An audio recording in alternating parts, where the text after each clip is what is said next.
해창돈 목사님의 저서 중에서 섬기는 공동체 교회라고 하는 그 책에서 발췌한 글입니다. 내 세포는 몸속의 세포를 향해 끊임없이 지시한다. 그리고 그 지시를 따라 세포는 활동한다. 다른 세포를 돕거나 외부로부터 바이러스가 침입하는 것을 억제한다. 그러나 뇌의 지시를 받지 않는 암세포는 모든 세포를 파괴할 뿐 아니라 몸까지도 죽인다. 정상적인 세포의 모든 활동은 몸을 건강하게 만든다. 이처럼 교회의 머리이신 주님의 명령에 순종하는 지체는 다른 지체를 섬기고 나아가 몸을 건강하게 만든다. 정상적인 지체라면 머리의 지시에 순종한다. 적당하게 순종하지 않고 온전하게 순종한다. 교회의 건강도는 다양한 프로그램이 아니라 성도들의 순종 지수에 따라 결정된다. 오랫동안 교회를 다녀도 순종하지 않고 자신의 욕심을 채우기에만 급급하거나 자신의 복만을 추구하는 신앙이라면 주님의 뜻과는 무관한 기복적인 신앙에 불과할 뿐이다. 순종은 다른 지체에게 도움을 준다. 부모의 순종은 자녀에게 복을 준다. 왕의 순종은 모든 백성을 평안과 번영으로 이끈다. 교회 지도자의 순종은 좋은 교회가 되는 지름길이다. 하나님의 말씀에 순종하는 영향력은 전염된다. 거룩한 영향력의 파장은 계속 이어진다. 이런 내용. 그래서 이 순종의 영향력, 그러니까 순종의 영향력도 감염이 된다라는 겁니다. 오늘 하나님께서는 본문을 통해서 이제 시험을 통과한 아브라함, 그 아브라함을 부르셔서 이제 이삭을 대신할 수양을 주심으로 여호와 이레의 기적을 모리아산에서 경험하게 하십니다. 그리고 계속해서 하나님께서는 아브라함을 또다시 부르셔서 온전한 하나님의 말씀에 순종한 그 아브라함에게 또다시 복을 주시는데요. 어떤 복을 주시냐면 자손들에 대한 복, 자손들의 번성의 복을 하나님께서 그 모리아산에서 주십니다. 그리고 가벼운 발걸음으로 이제 집이 있는 브엘세바로 돌아간 아브라함, 그에게 한 30여 년 만에 동생 나홀의 소식을 듣게 하심으로 이제 그 나홀의 소식을 통하여서 믿음의 계보를 이어갈 리브가를 소개하십니다. 이것을 두 번째 여호와 이레의 복이라고 오늘 성경은 우리에게 말씀합니다. 자, 하나님께서 오늘 본문을 통해서 우리에게 두 가지 메시지를 주시는데요. 첫 번째 메시지 같이 읽습니다. 하나님께서는 말씀과 말씀의 정신으로 순종하는 삶을 사는 성도들에게 여호와 이레의 복을 허락하신다. 자, 여호와 이레의 복이 어떤 복입니까? 하나님께서 미리미리 우리가 살아가야 될 우리에게 필요한 복들을 준비시켜 주시는, 예비시켜 주시는 기적과도 같은 복입니다. 그런데 하나님께서는 어떤 사람들에게 그런 복을 주신다고요? 하나님의 말씀과 말씀의 정신으로 순종하는 삶을 사는 성도, 아브라함과 같은 사람들에게 주신다라고 말씀하십니다. 자, 먼저 11절과 12절에서요. 여호와의 사자가 이삭을 죽이려는 아브라함을 만류하는 사건에 대해서, 이 상황에 대해서 하나님께서 말씀하십니다. 자, 하나님께서는 말씀에 순종해서 이삭을 지금 죽여서 번제로 드리려고 하는 그 아브라함에게 사자를 보내십니다. 그리고 급하게 아브라함을 부르시는데 아브라함 이름을 몇 번을 부르세요?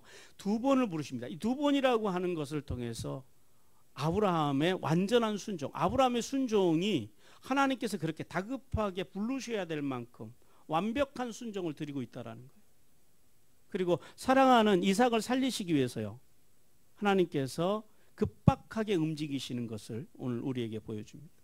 하나님께서는 아브라함에게 그 아이의 몸에 칼을 대지 말라라고 말씀합니다. 그러면서 뭐라고 말씀하시냐면 내가 내 아들 독자까지 아끼지 아니하였으니 이제야 내가 나를 경외하는 줄을 알았다라고 말씀합니다. 자, 오늘 이 사건을 통해서, 이 본문을 통해서 하나님께서 우리에게 세 가지를 말씀합니다. 첫 번째는 뭐냐면 하나님과 아브라함의 친밀함입니다.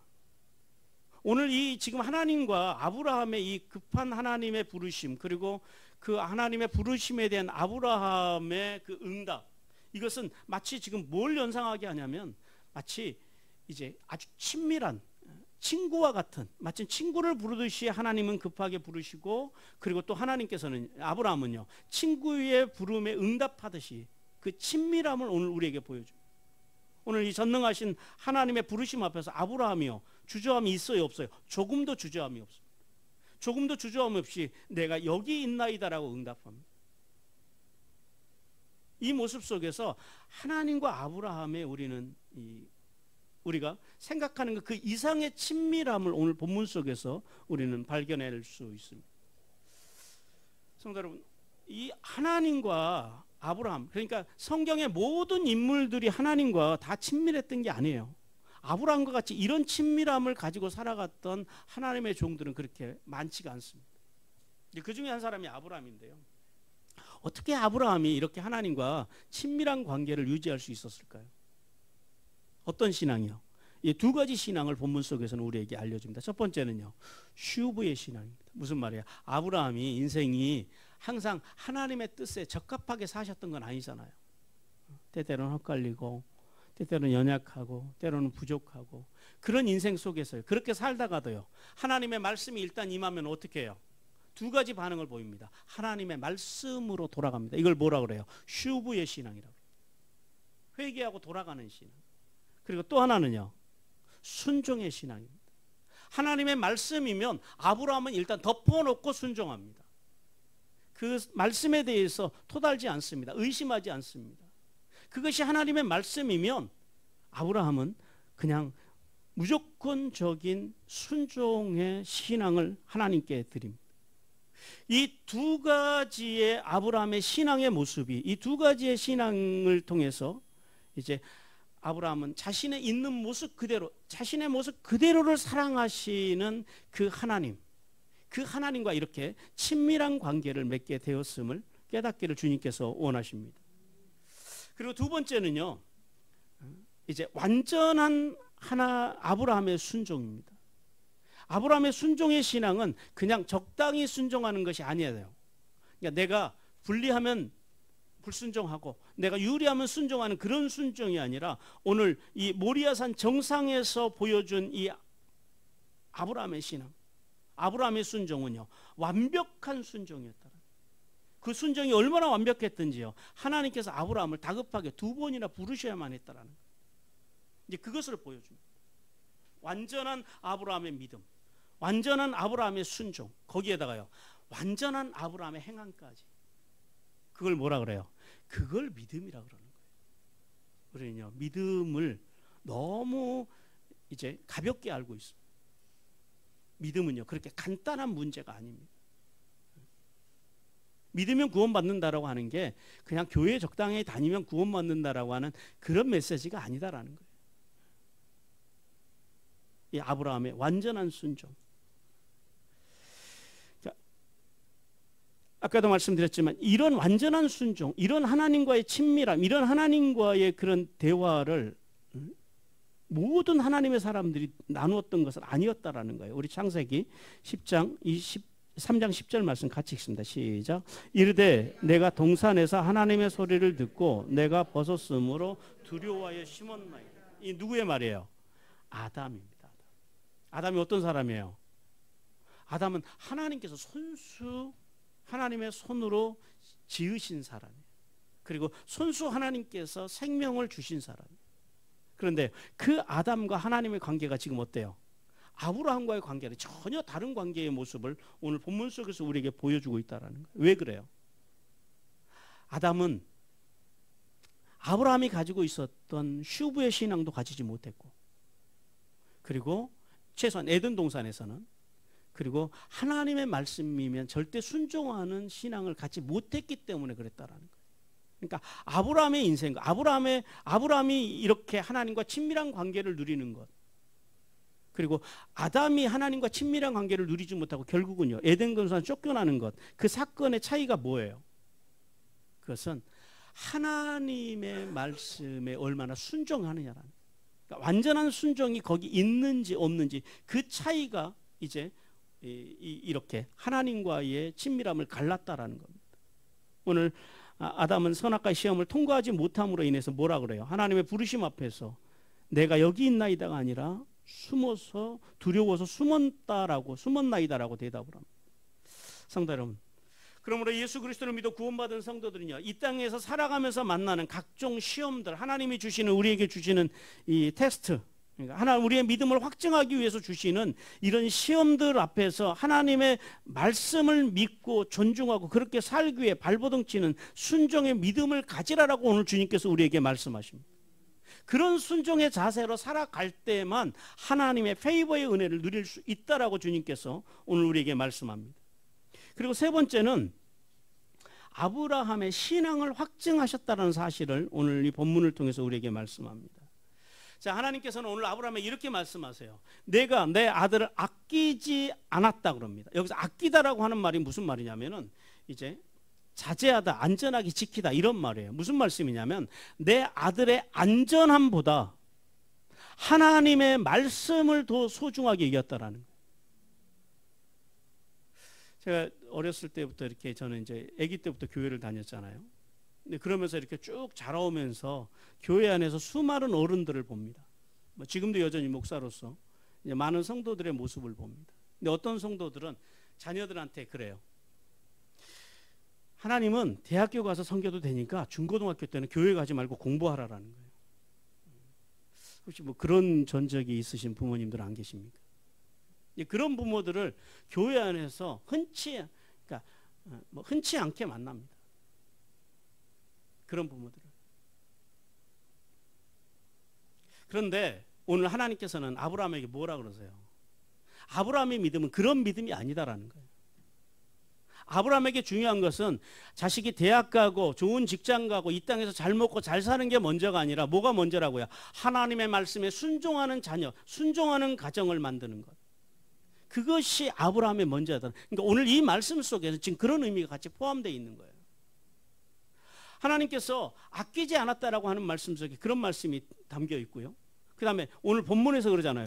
내가 이제야 내 믿음을 알았다 그래요. 근데 이 말씀을 우리가 개정 말씀을 그냥 지금 그대로 보면은 하나님께서 그동안 아브라함의 믿음을 잘 모르셨는데 이제 와서 정확하게 알았다라는 말씀으로 오해할 수가 있는데 그런 말씀이 아니라고요. 왜냐하면 여기서 내가 알았다라고 하는 말씀이 히브리어로 야다티라고 합니다. 야다티. 야다라고 하는 동사에서 이제 나온 말씀인데요. 야다라고 하는 게 알다, 경험하다 이런 말이거든요. 그런데 이 내가 알았다, 야다티라고 하는 말씀이 그 히브리어로 칼 완료형 1인칭 단수입니다. 이게 칼 완료형이라는 게 뭐냐면은 이제 아브라함의 믿음에 대해서 확증하는 것이 이제 아는 것이 끝났다라는 거예요. 무슨 말씀이냐면 정확하게 말씀드리냐면 하나님께서는 과거로부터 지금까지 오늘 이 모리아 산에서 이삭을 드리라고 하는 사건까지 하나님께서 그동안 아브라함의 믿음을 쭉 알아오셨다라는 거예요. 모르셨던 것이 아니라 아브라함의 믿음을 아셨는데 이 모리아 산에서의 순종의 사건으로 말미암아서 하나님께서 아브라함의 믿음을 첫째는 하나님 앞과 두 번째는요 세상 앞과 세 번째는요 아브라함 자신 앞에서 그리고 네 번째는요 그의 아들 이삭 앞에서 확정되었다라는 이제는 누구도 아브라함의 믿음에 대해서 뭐라고 할 수 없을 정도로 이제는 아브라함의 믿음이 완전하게 하나님 앞에서 그리고 세상 앞에서 아브라함 자신과 그리고 그의 아들 앞에서 확정되었다라는 거예요. 그것이 알았다라고 하는 그런 표현입니다. 성도 여러분, 예수 그리스도를 믿어서 구원받은 성도들에게 가장 기본적인 덕목은요 바로 하나님을 경외합니다.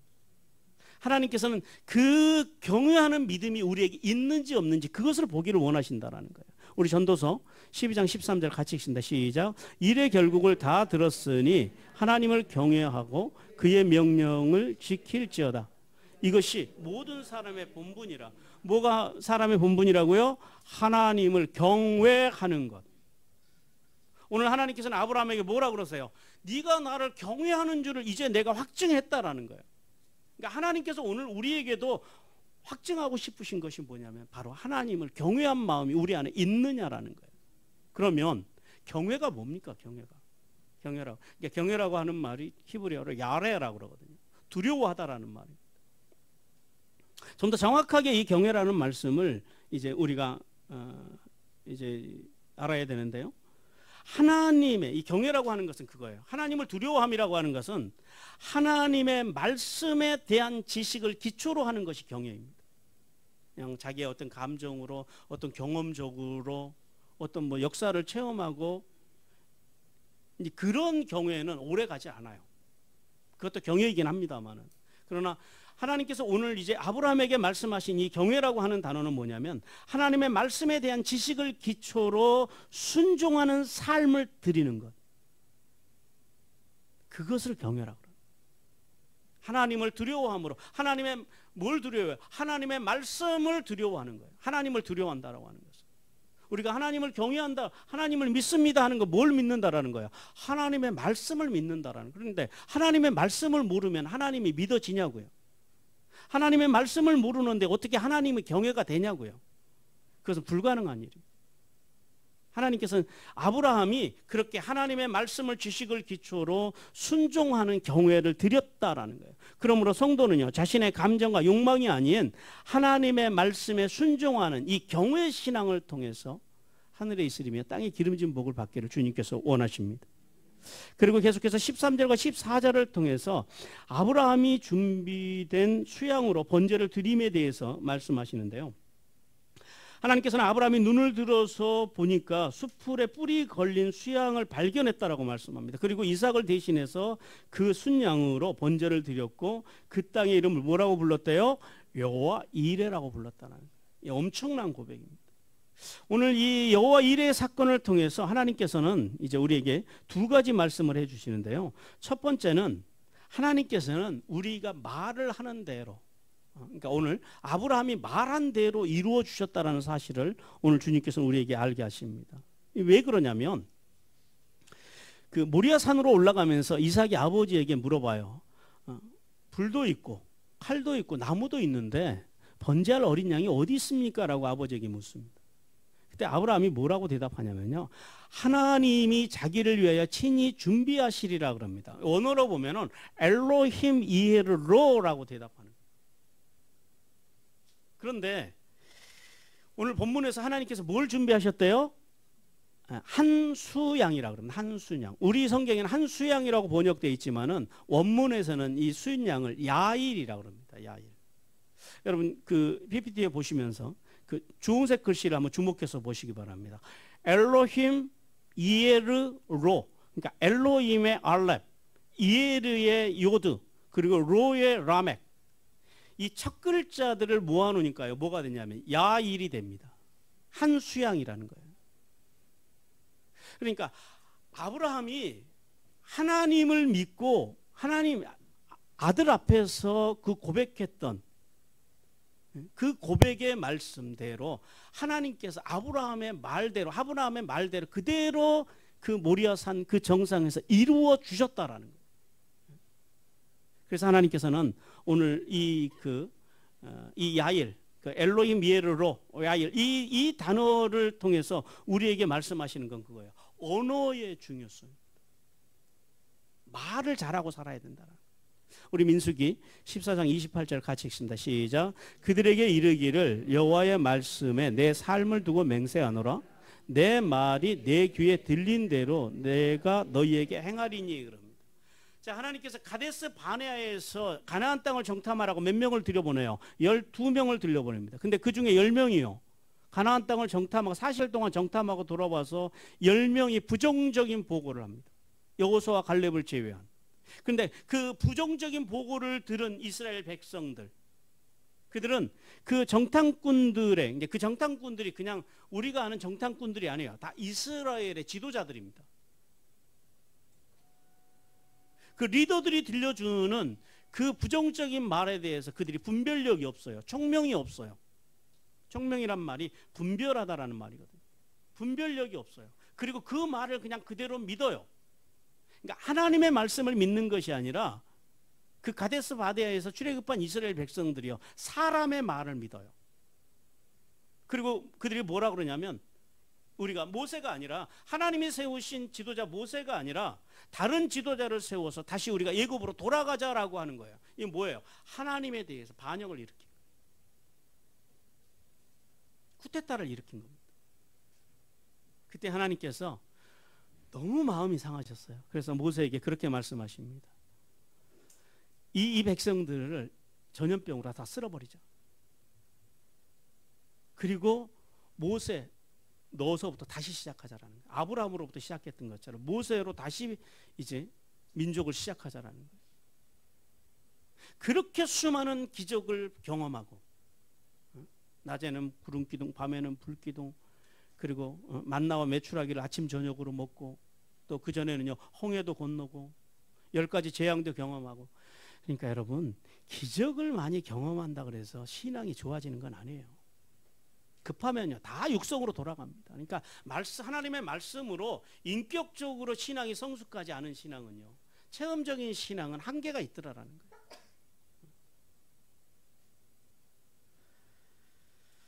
자, 하나님께서 그래서 그 말을 들은 모세가 하나님 그러지 마십시오 그럽니다. 왜냐하면 만약에 그렇게 해버리면은 저 애굽 사람들이 뭐라고 하겠습니까? 겨우 저렇게 다 광야에서 다 죽이려고 출애굽시켰다고 하나님의 영광을 비아냥거릴 거 아닙니까?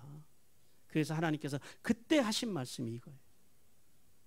그때 하신 말씀이, 내 말이 내 귀에 너희 말이 내 귀에 들린 대로, 너희들이 메뚜기와 같다고 말을 했기 때문에 너희들, 이제 그 이스라엘 백성들, 어린 자녀들을 제외한 18세 이상으로 장성한 사람들은, 그렇게 하나님을 배반했던 사람들은요, 그렇게 부정적인 말을 하고 하나님의 말씀이 아니라 사람의 말을 더 신뢰했던 사람들은요, 광야에서 메뚜기처럼 다 죽는 거예요. 어느 정도로 죽었냐면 무덤을 만들어줄 수 없을 만큼 그렇게 엎드려져서 이제 40년 동안 죽게 되는 그런 비참한 최후를 맞이합니다. 성도 여러분, 하나님의 시험, 즉 이 테스트 앞에서 믿음을 확증받은 아브라함과 이 약속의 땅을 눈앞에 두고 들어가지 못하고 광야에서 메뚜기 떼처럼 죽은 이 백성들의 차이가 여러분 뭐라고 생각하십니까? 하나님이 계시지 않아서요? 하나님의 기적이 없어서요? 하나님께서 그들을 보호하지 않으셔서요? 뭐예요?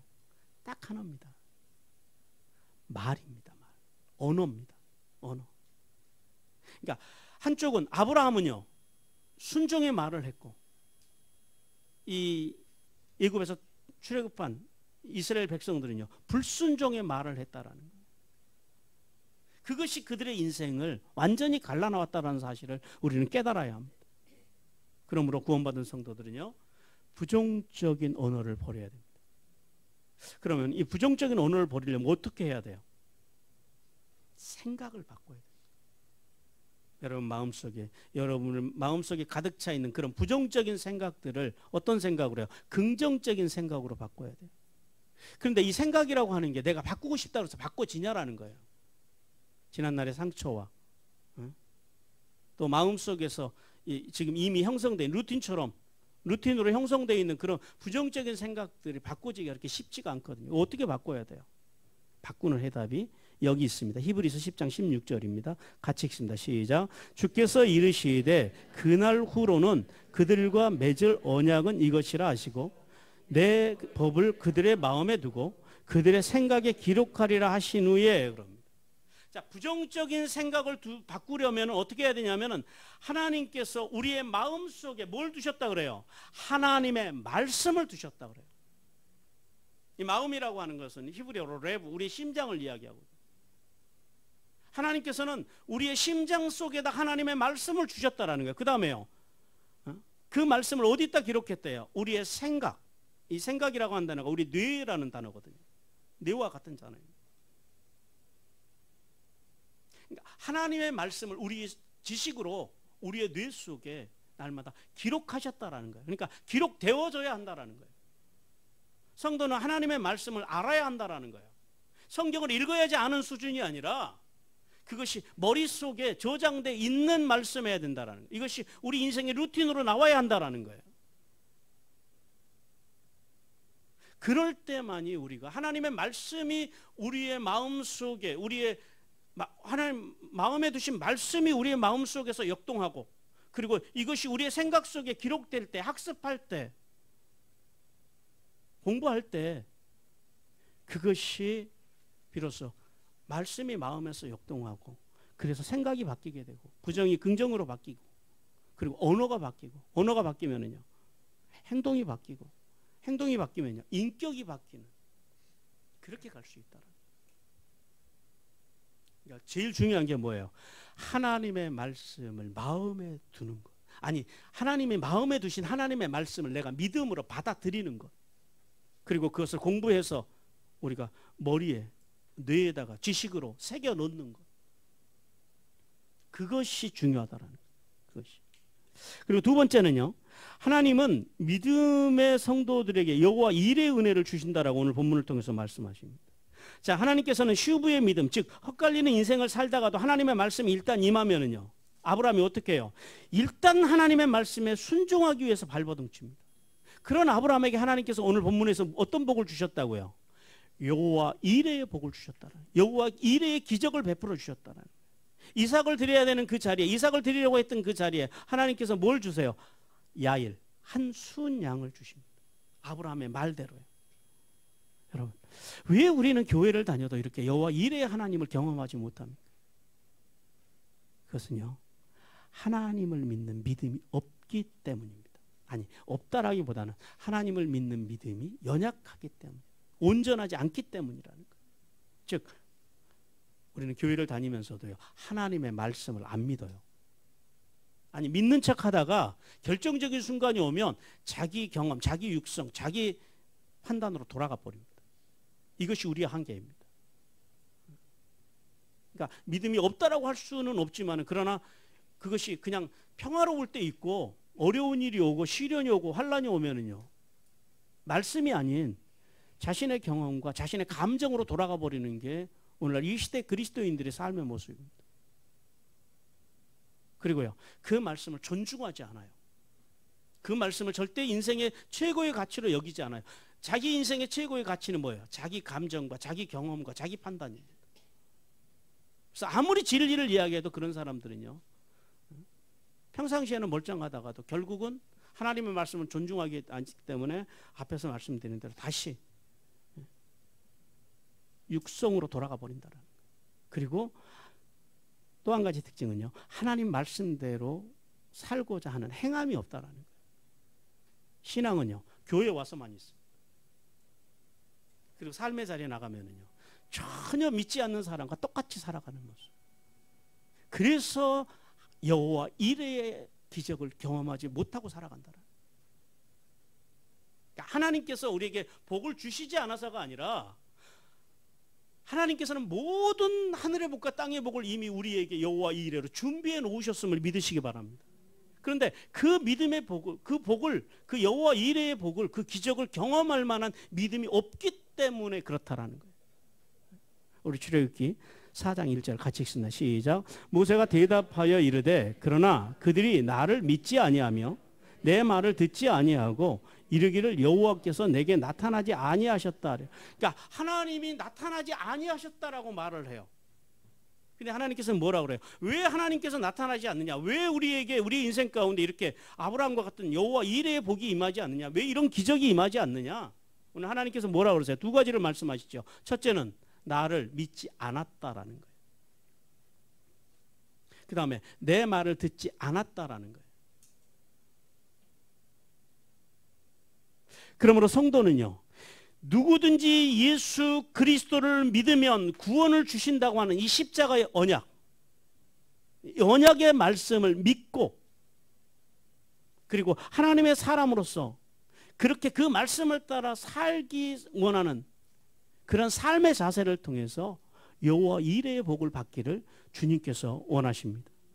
사랑하는 성도 여러분, 여호와 이레의 복과 기적은요, 오직 말씀과 말씀의 정신으로 순종하는 삶을 살기 위해 발버둥 치는 성도에게만 임한다라는 사실을 깨닫기를 주님께서 원하십니다.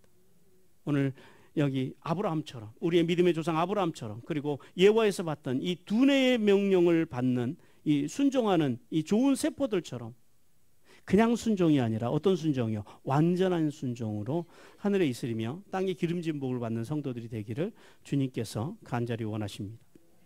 두 번째 메시지 같이 읽겠습니다. 시작.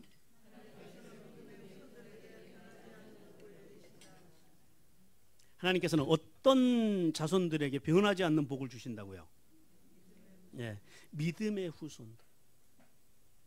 그러니까 부모도 잘 믿어야 되지만은요, 누구도 잘 믿어야 돼요. 후손들을 또 잘 믿게 해야 된다라는 거예요. 후손들이 잘 믿어야 됩니다. 그러니까 믿음의 복은 나만 잘 믿어서 되는 것이 아니라 그 후손들이 이제 나 못지않은 믿음을 가져야 된다라는 거예요.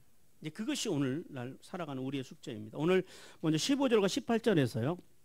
아브라함에게 언약을 다시 확정해 주시는 하나님에 대해서 말씀합니다. 하나님께서는 독자 아들 이삭조차도 아끼지 아니하고 순종하는 아브라함의 이름을 하나님께서는 사자를 통해서 재차 부르십니다. 그리고 이번에는 하나님께서 한 번도 그러지 않으셨는데요. 여기서 뭐라고 말씀하시냐면 당신의 이름을 겁니다. 당신의 이름을. 내가 나를 가리켜 맹세하노니 그럽니다. 하나님께서 맹세하십니다. 하나님께서 맹세하신다는 건 뭐예요? 내가 확실하게 하겠다라는 거예요. 절대 변하지 않겠다라는 거예요. 왜냐하면 하나님께서 당신의 영광스러운 이름을 걸고 너의 후손, 아브라함의 후손들에게 분명하게 복을 주시겠다라는 거예요.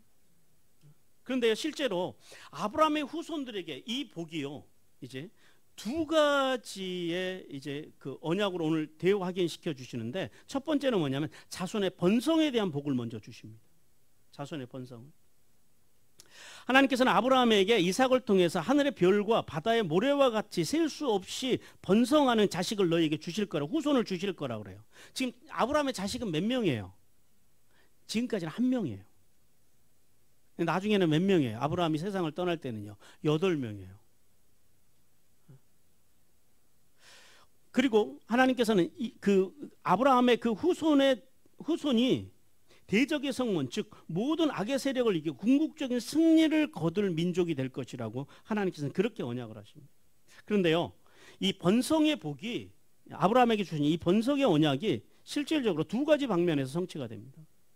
첫 번째, 역사적으로는 출애굽한 이스라엘 백성들이 430년 만에 가나안 땅에 돌아와서 그 가나안 땅을 어떻게 해요? 여호수아를 중심으로 정복하잖아요. 이것으로 1차 이루어집니다.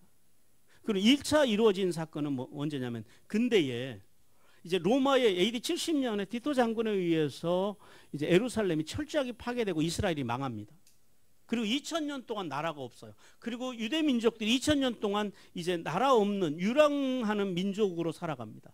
그러다가 1948년 5월 14일에 이스라엘을 건국하는 것으로 이 언약이 성취가 됩니다.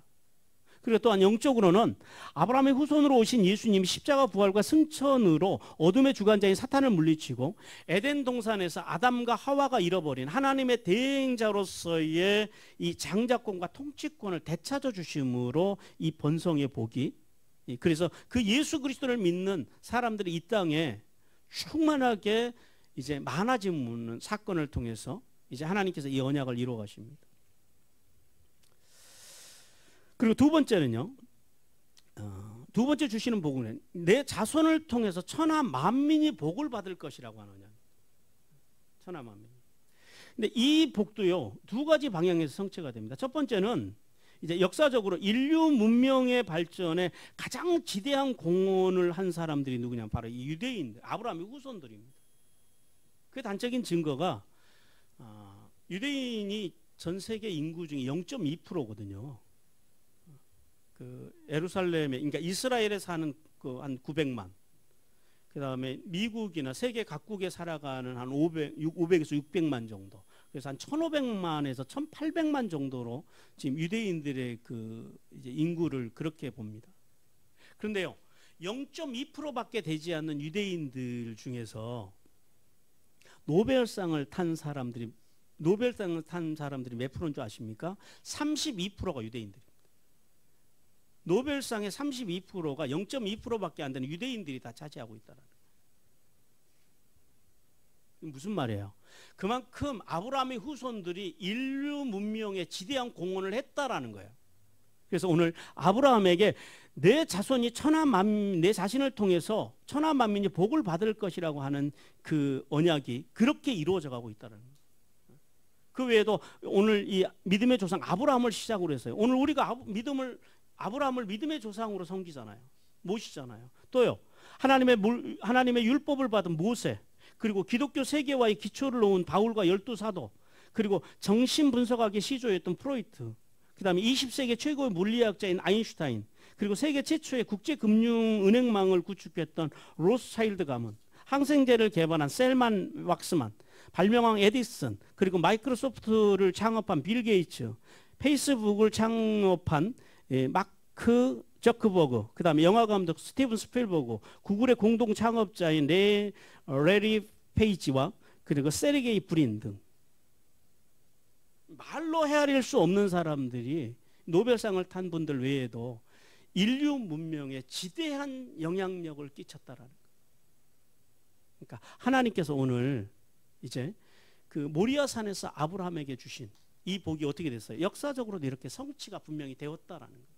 그러면 유대인들은 어떻게 도대체 2000년, 그러니까 아브라함 이후로부터 이렇게 4000년을 이어오면서 이렇게 세상에 이바지할 수 있는 이런 위대한 후손들을 만들었을까? 그냥은 안 됐겠죠. 그게 뭐냐면은 수많은 유대인들이 가지고 있는 정신이 몇 가지가 있습니다. 그러니까 유대인 그 엄마들은 자녀를 이렇게 이제 임신을 하잖아요. 그러면은 엄마들은 어디로 가냐면은 유대인 용품을 파는 가게로 갑니다. 샵으로 가요. 거기 가서 양철로 된 그 유대인들 그 째다카라고 하는 저금통이 있어요. 그리고 아버지는 유대인 서점으로 갑니다. 그리고 히브리어로 된 성경을 써요. 그러니까 세계 어느 곳에 있든지 그건 마찬가지예요. 그리고 엄마가 뱃속에 있는 아기에게, 이제 아기를 가진 날서부터 시작을 하는 거예요. 동전을 하나 그 양철 저금통에, 그 째다카 저금통에, 째다카란 말이 구제라고 하는 말이거든요. 그 구제 저금통에 동전을 하나 떨어뜨리면서 뱃속에 있는 아기에게 말을 해요. 아가, 네가 왜 세상에 태어나야 되는 줄 아느냐? 첫째는 하나님을 위해서, 둘째는 토라와 탈무드를 공부하기 위해서, 세 번째는 티쿤 올람, 이게 티쿤 올람 정신이라고, 세상을 고치기 위해서 태어나야 된다. 이 세 가지를 아기가 자라는 동안 계속해서 태어나서도 계속해요. 아가, 네가 왜 태어났는 줄 아느냐? 왜 네가 살아야 되는 줄 아느냐? 그 세 가지 정신을 어렸을 때부터 가르쳐요. 그러니까 유대인들은 이제 자라면서부터 내가 세계에 이바지해야 된다라고 하는 기본적인 생각을 가지고 살아납니다.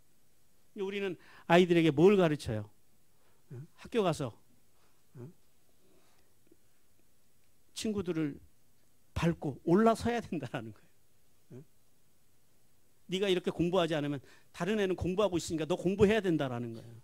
다른 애들은 이겨야 된다라는 거예요. 유대인들은 이 하브르타라는 말, 제가 이제 그 토요일마다 그 이제 하브르타를 보내드리잖아요. 이 하브르타라는 말이 짝이라고 하는 말이거든요. 함께 살아가는 것, 공동으로 살아가는 것. 그것을 어렸을 때부터 가르쳐요. 그래서 유대인 학교 가면은요, 초등학교 1학년서부터 6학년 때까지 선생님도 안 바뀌고 반도 안 바뀐대요. 그냥 쭉 가요. 그리고 애들이 그 안에서 싸우기도 하고 또 친해지기도 하고, 그러면서 이 진정한 하브르타의 정신으로 그렇게 아이들을 교육한다고 그래요. 그래서 이런 그 티쿤 올림의 정신, 즉 세상을 고친다라고 하는 말이거든요. 이 정신으로 인류 문명에 그들이 이바지하면서 이렇게 아브라함에게 주신 하나님의 말씀이 성취가 되었다라는 사실입니다. 또한 영적으로도 이제 아브라함과 다윗의 자손으로 오신 예수 그리스도를 통해서 온 인류가요, 예수님을 구원자로 섬기고 또 예수님이 온 인류를 구원자로 오심으로 영적으로도 성취되었다라는 거예요. 성도 여러분, 성도는 온 인류의 복의 근원이시오 유일한 복과 저주의 기준이 되시는 예수 그리스도를 자손들에게 전해야 됩니다.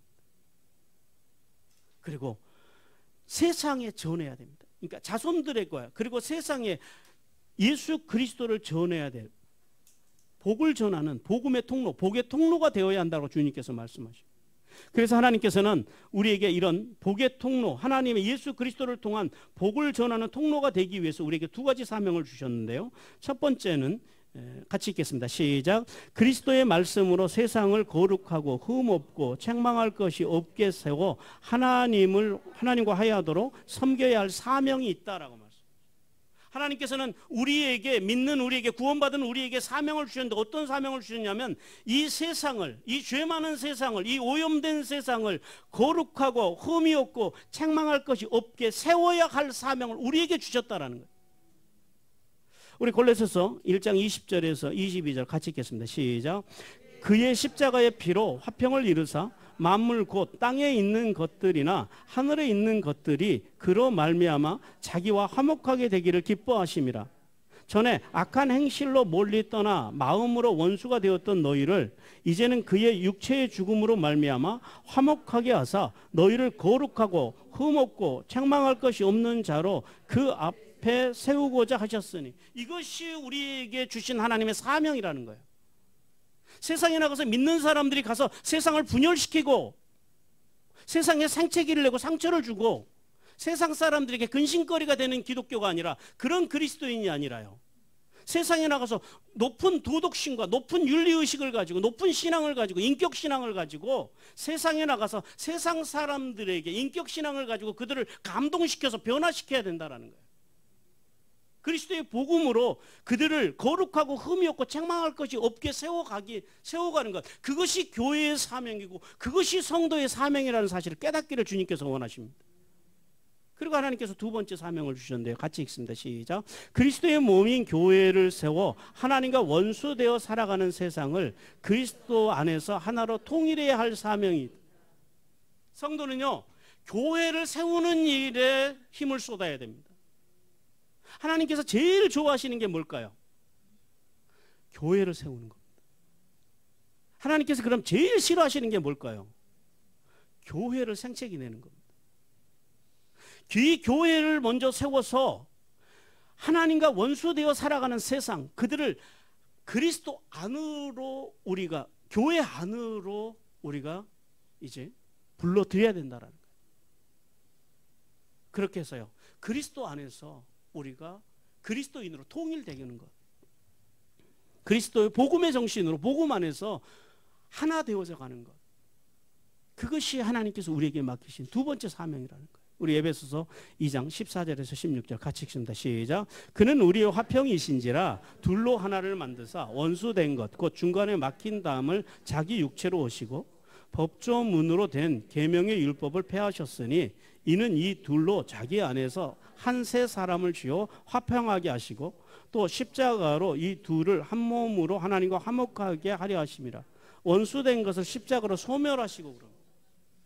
십자가로 세상의 교회가 세상 속에 나가서 원수된 것을 십자가의 사랑으로 소멸하고 사람들이 그리스도 안으로 화목하게 하고 불러들여야 되는데요, 오늘날 오염된 일부 기독교인들, 일부 목회자들, 세상에 나가서 세상을 분열시키는 일에 앞장서고 믿지 않는 사람들도 만들지 않는 그런 유언비어들을 교회 다니는 사람들이 만들어가지고 세상에 퍼뜨리고, 우리가 이번에 코로나를 지나면서 이제 그런 것들을 많이 봤습니다. 그래서요, 결과적으로 예수 믿는 사람들을 향해서요, 세상이요, 이제는 손가락질조차도 안 합니다. 비참한 일입니다.